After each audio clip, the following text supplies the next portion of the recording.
সম্মানিত মাছ চাষি ও মৎস্য খামারি ভাইয়েরা, আসসালামু আলাইকুম। স্বাগতম জানাই আমাদের আরও একটি নতুন মাছের ভিডিওতে। মাছ চাষ করতে গেলে প্রয়োজন ভালো এবং সুস্থ সবল মাছের পোনা।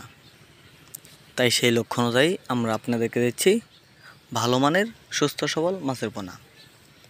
আমি ভিডিওতে আজকে আপনাদের সাথে কথা বলবো গোল্ডেন কালার রুই মাছের চাষ সম্পর্কে। আপনারা যদি বাণিজ্যিকভাবে গোল্ডেন কালার রুই মাছের একক চাষ করতে চান, তাহলে প্রতি শতাংশে 100 পিস গোল্ডেন রুই মাছের পোনা চাষ করতে পারবেন। গোল্ডেন রুই মাছের চাষের ক্ষেত্রে পুকুরের গভীরতা 4 থেকে 5 ফিট হলেই চলবে। আপনারা প্রতি শতাংশে 100 পিস গোল্ডেন রুই মাছের পোনা চাষ করতে পারবেন। গোল্ডেন রুই মাছ একক চাষের ক্ষেত্রে কিছু বিষয় আপনাকে অবশ্যই খেয়াল রাখতে হবে। পুকুর শুকিয়ে পুকুর ভালোভাবে পরিষ্কার করে পুকুরে পানি দেওয়ার আগে প্রতি শতাংশে 100 গ্রাম হারে চুন এবং 10 গ্রাম করে টিএসপি এবং ইউরিয়া সার ব্যবহার করতে হবে। তারপরে প্রতি শতাংশে 100 গ্রাম হারে সরিষার খৈল ব্যবহার করতে হবে। এগুলো দিয়ে পুকুরে পানি দেওয়ার 3 থেকে 4 দিন পর পুকুরে মাছ ছাড়তে পারবেন। সরিষার খৈল এবং সার ব্যবহারের কারণে আপনার পুকুরে প্রচুর পরিমাণে প্রাকৃতিক খাদ্য মজুত হবে।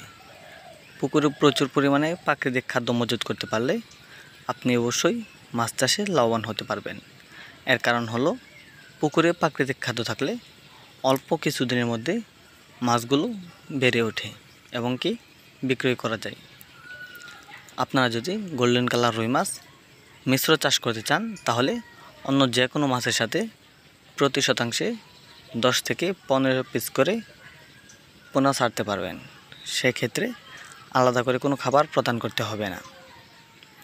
আপনারা যারা গোল্ডেন রুই মাছ এবং অন্য যে কোনো মাছ ক্রয় করতে চান, তারা আমাদের ভিডিওর স্ক্রিনে দেখানো নম্বরে যোগাযোগ করবেন। আমরা সারা বাংলাদেশে হোম ডেলিভারি দিয়ে থাকি। গোল্ডেন রুই মাছের পোনা ছাড়াও আমাদের কাছে সকল ধরনের দেশি বিদেশি ক্যাটফিশ এবং কার্প জাতীয় মাছের পোনা পেয়ে যাবেন।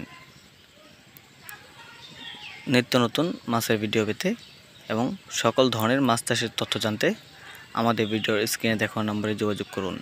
ধন্যবাদ।